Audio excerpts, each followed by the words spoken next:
저희 부교육자들이 그러니까 한 달에 한 번 정도 수요일 날 설교하죠. 네.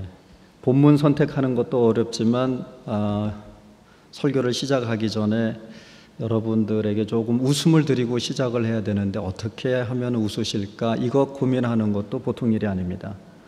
그래서 오늘은 고민 끝에 서로 이렇게 좌우로 이렇게 한번 좀 쳐다보시죠. 네.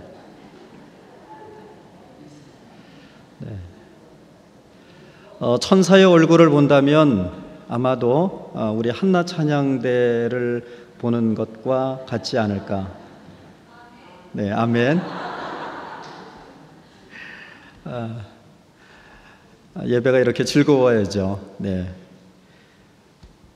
오늘 바울이 그 로마서 1장부터 16장까지 이렇게 기록을 하면서 3분의 2에 해당하는 1장부터 11장까지는 이런 내용을 기록을 했습니다. 하나님의 의는 차별이 없고 그리스도 안에서의 믿음, 다시 말씀드리면 예수를 믿는 믿음으로 말미암아 의롭게 됨으로써 율법을 극복하고 새로운 생명을 갖게 되었다라고 하는 이야기를 1장부터 11장까지 기록했습니다.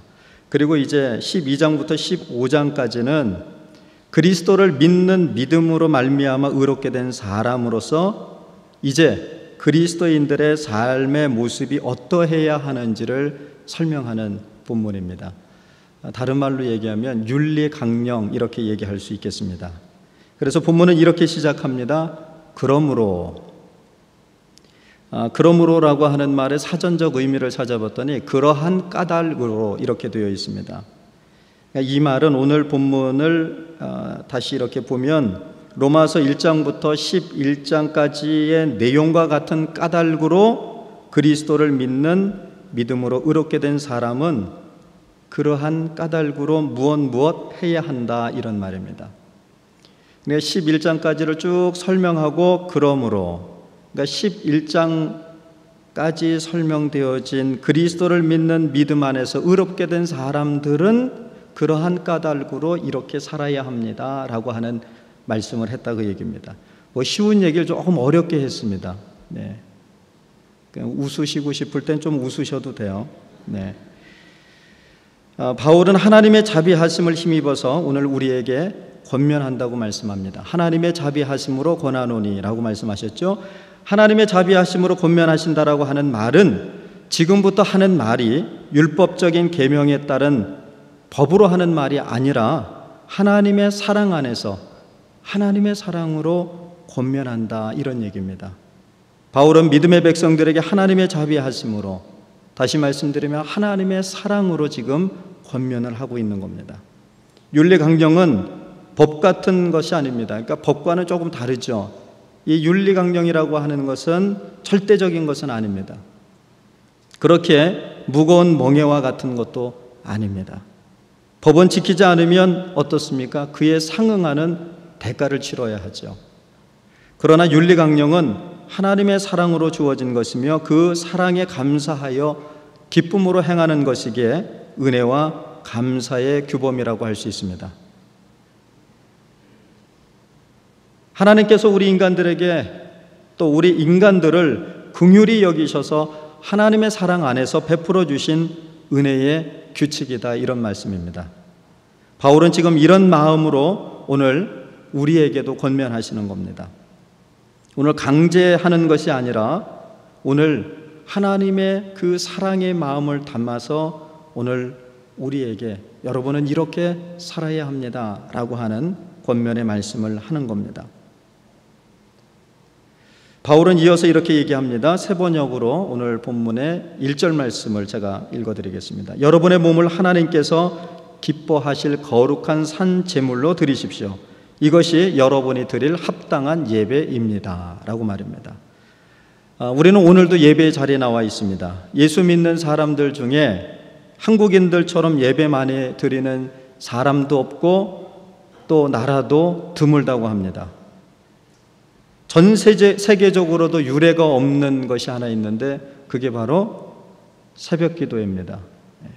그 대부분의 목사님들도 이것만 없으면 목회가 할만하겠다 이렇게 얘기하실 정도로 이 세계적으로 유례가 없습니다.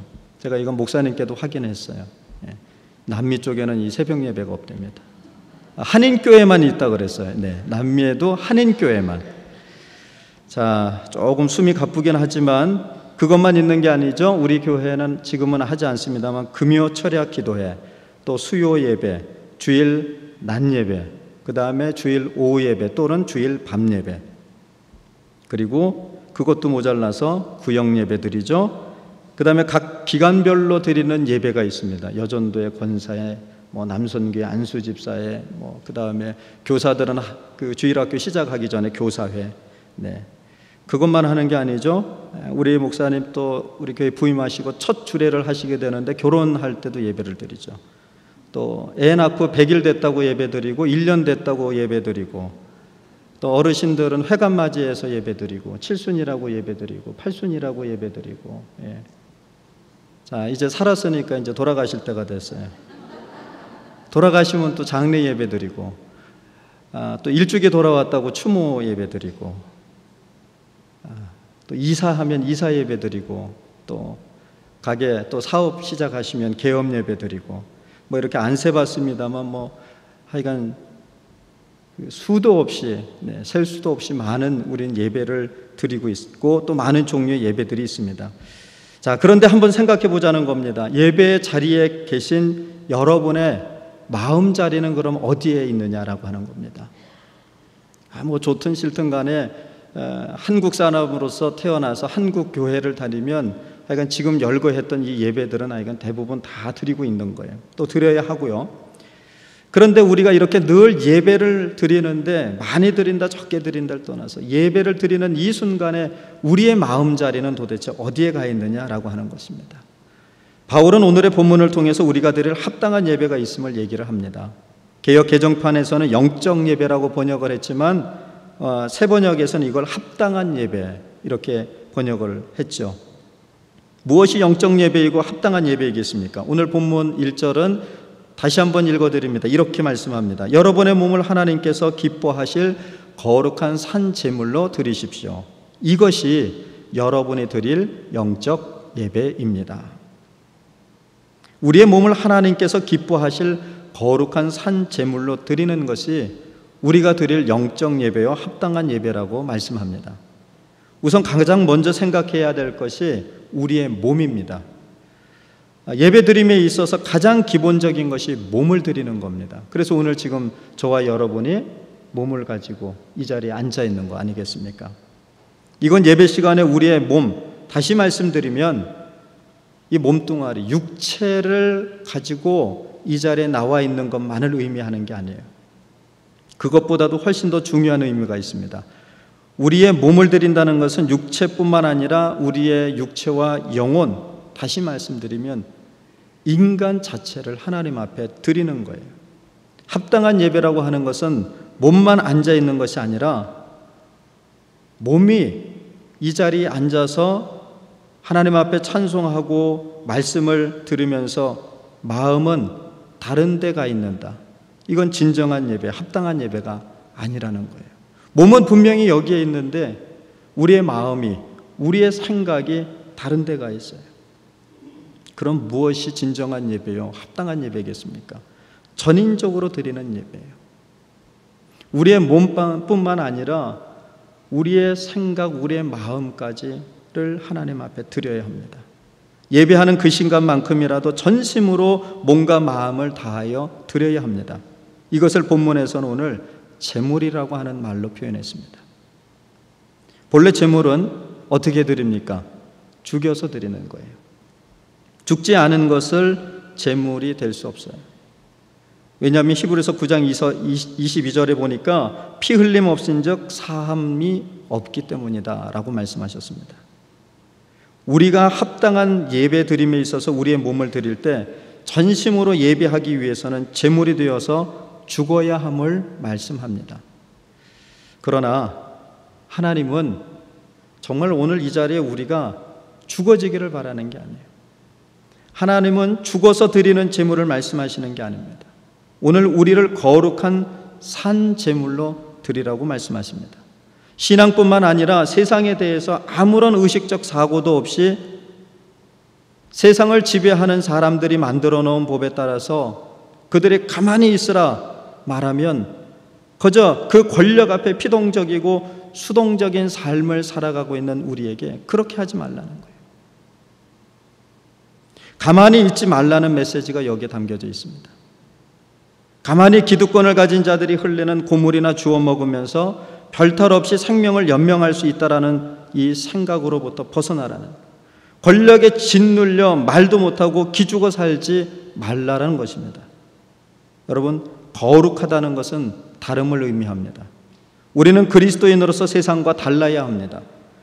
권력과 힘의 논리에 함몰되어서 세상의 가치에 빠져서 마치 그렇게 살면 나도 기득권층이 될 수 있을 것이라고 착각하면서 그렇게 되보겠노라고 세상 가운데 세상의 가치와 논리 속에 빠져 아둥바둥 사는, 그러면서 온갖 비리와 부패, 부정한 삶을 사는 것, 이것으로부터 구별된 삶을 살라는 것입니다. 우리가 세상과 다름이 무엇이겠습니까? 우리는 예수를 따르는 예수 따름이라고 할 수 있습니다. 이것이 우리가 가장 큰 다름이 아니겠습니까? 거룩한 산제물의 목적은 하나님을 기쁘시게 하는 겁니다. 인간의 제일 되는 목적도 그와 같습니다. 하나님이 기뻐하시는 삶을 사는 것, 그것이 바로 거룩한 산제물이 되어 주께 드리는 합당한 예배가 될 수 있습니다. 여러분, 거룩한 산제물의 대표적인 분이 누구십니까? 바로 예수님이십니다. 예수님은 십자가의 죽음을 거부하지 않으셨습니다. 세상의 가치와 기준으로 보면 이 십자가의 죽음은 분명히 실패입니다. 무능함입니다. 그럼에도 불구하고 예수님은 십자가의 죽음을 거부하지 않으셨습니다. 왜 그렇게 하셨을까요? 무엇이 예수님으로 하여금 수치요 실패요 무능함으로 점철되는 십자가의 죽음을 거부하지 않게 했을까요? 그것은 바로 그의 거룩함 때문입니다. 그의 다름 때문입니다. 세상의 가치와 기준이 그의 삶의 목적이 아니었기 때문입니다. 세상이 말하는 권력과 힘, 명예와 부가 목표가 아니었기 때문입니다. 세상은 어떻게 해서든 힘 있는 자들과 손잡으라고 말합니다. 권력 앞에 머리를 조아려서라도 그들의 눈에 들어야 한다라고 말합니다. 그렇게 세상의 권력과 손잡고 힘 앞에 머리를 조아려서 내가 그 권력과 명예와 부를 거머쥐면 나도 지배층으로 또 기득권자로 살 수 있을 것이라고 말합니다. 그러나 여러분 한번 생각해 보십시오. 그렇게 해서 권력과 명예와 부를 거머쥔다고 해서 달라질 것이 무엇이겠습니까? 무엇을 위해 그것들이 필요한 것입니까? 결국 행복해지고 즐겁고 기쁘게 살아가자고 세상이 말하는 힘을 갖고자 하는 게 아닙니까? 그런데 정작 그것이 주어지면 정말로 우리의 삶이 행복해집니까? 즐거워집니까? 기뻐집니까? 그러곤 제가 그 뒤에 설교에다 이렇게 써놨어요. 아직 그 위치가 아니어서 잘 모르시겠군요. 흐흐흐. 그러니까 안 올라가 봤으니까 그게 얼마나 행복한지 기쁜지 모르실 것 같다고 생각을 했어요. 여러분, 세상에 가치를 가지고 살면 조금 편안해지는 건 맞습니다. 그렇죠? 기왕이면 돈도 없는 것보다는 많이 가지고 있으면 좀 더 편합니다. 작은 차 타던 거 큰 차 타고 조그만한 집에서 그냥 부대끼고 살다가 큰 집에 살 수 있으니까 좀 편안해질 수 있어요. 그런데 그것이 우리에게 진정한 만족과 행복을 가져다 주느냐라고 하는 겁니다. 조금 삶의 자리에 여유가 있을 수는 있습니다. 그러나 실상은 어떻습니까? 가지면 가질수록, 많으면 많을수록 근심과 걱정도 많아지는 것이 세상적 가치가 아닙니까? 오늘 주님은 본문을 통해서 이렇게 말씀하십니다. 이 시대의 풍조를 본받지 말라. 그리고 이어서 말씀하시기를 마음을 새롭게 함으로 변화를 받아서 라고 말합니다. 변화를 받는다는 건 내 자신에게 어떤 일이 벌어지기 전에는 내 일로 받아들이지 못하는 것을 벗어나는 것, 이것이 변화받는 겁니다. 세상에서 일어나는 일들을 내게서 일어나는 일로 받아들일 때 우리 안에서 변화는 일어납니다. 세상에서 아파하는 아이들을 보면서 내 아이로 받아들이는 것, 요즘 같은 극심한 가뭄을 보면서 타들어가는 농민들과 함께 안타까워할 줄 아는 사람들. 오늘 저녁에 비가 온다 그러는데 오늘 비가 오면 제가 좀 손해를 볼 일이 생겼어요. 그러니까 비가 오면 안 돼요. 이 마음이 아니라 타들어가는 농민들의 마음을 내 마음으로 끌어안고, 그래, 오늘 밤에 비가 오면 내가 조금 손해를 보겠지만 이 비로 해갈되어져 오늘 이 비로 말미암아 농사 짓는 분들의 마음이 좀 풀어지면 좋겠다. 세월호에서 빠져나오지 못하고 죽어가는 아이들이 내 아이로 받아들여져야 합니다. 안타까운 건 지금도 대학가에서 이런 일이 벌어지고 있다는 기사를 봤어요. 어느 교수님이 자신의 수업을 듣는 학생들에게 시험을 내면서 또 수업을 진행하면서 세월호가 침몰하는 그 순간에 아이들이 카카오톡에 집중하고 있었다. 그렇게 말도 안 듣던 아이들이 왜 그땐 그렇게 말을 잘 듣는지 모르겠다. 비아냥거리는 얘기를 끊임없이 쏟아냅니다. 여러분, 내가 아니라 상대방의 아픔이 내 아픔으로 다가올 때, 내 필요가 아니라 상대방의 필요에 내 눈을 맞출 때, 그럴 때 내 안에서는 거룩한 변화가 일어납니다. 그럴 때 우리가 할 수 있는 일이 무엇인지를 깨닫게 하시는 하나님의 음성을 듣게 됩니다. 이것이 이 시대의 풍조를 본받지 않고 마음을 새롭게 함으로 변화를 받는 것입니다. 우리 교회는 지난 교회 창립 110주년 기념 예배와 함께 여러 가지 행사들을 치렀습니다. 예배와 모든 행사들이 의미가 있었고 그리고 매우 감동적이었습니다. 그런데 저는 그 중에서도 가장 감동적이고 의미 있었던 일 하나를 보았습니다. 지금도 그때의 감격이 가시질 않아요. 바로 우리 교회 창립 110년 역사 이래 처음으로 제1호 사회 선교사를 파송하는 일이 있었습니다. 사실 저 개인적으로는 감격을 넘어서 이것은 충격에 가까웠습니다. 왜냐하면 드디어 교회가 변하고 있다는 것을 보았기 때문입니다. 사실 많은 교회들이 해외 선교사를 파송하거나 지원하는 것을 아끼지 않고 있습니다. 물론 국내 전도를 위해서도 교회도 개척하고 지원합니다. 여기에는 해외 선교사 파송이나 개척교회 지원 등과 같은 일은 복음을 전하는 신앙적인 행위라고 여기기 때문일 것입니다. 그러나 지금까지 교회가 사회 선교사를 파송하거나 지원하는 일을 하지 않은 것은 모르기도 했지만 그만큼 교회 울타리에 갇혀서 세상을 보지 못했다고 하는 방증이기도 합니다. 그런데 우리 교회가 110년의 교회 역사 이래 처음으로, 그리고 모르긴 해도 이 지역에서는 최초로 사회 선교사를 파송하고 지원하는 교회가 되었습니다. 이 시대의 풍조를 따르지 않고 복음이 복음되어 온전히 전해지고 그 복음을 들은 교우들이 그냥 흘려듣지 않고 마음을 새롭게 함으로 변화를 받은 결과가 아니겠습니까? 우리 교회는 교회의 주제, 다시 말씀드리면 신앙의 기본을 예수 닮기로 정했습니다. 이것은 말 그대로 예수님을 닮자는 겁니다. 예수가 살아온 삶을 살자는 겁니다. 예수가 믿은 하나님을 믿자는 겁니다. 누군가 이렇게 말했습니다. 복음의 은혜로 살아가는 삶의 궁극적인 목적은 예수님을 닮아가는 것입니다.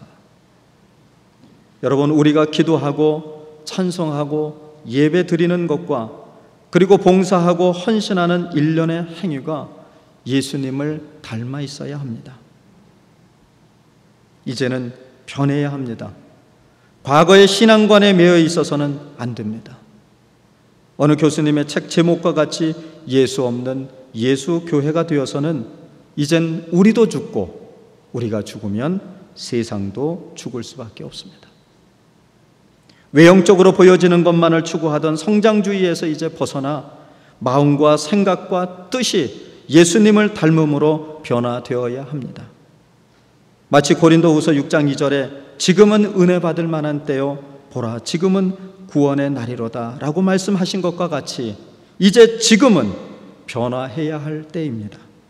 교회가 변하지 않고서는 세상이 변할 수 없습니다.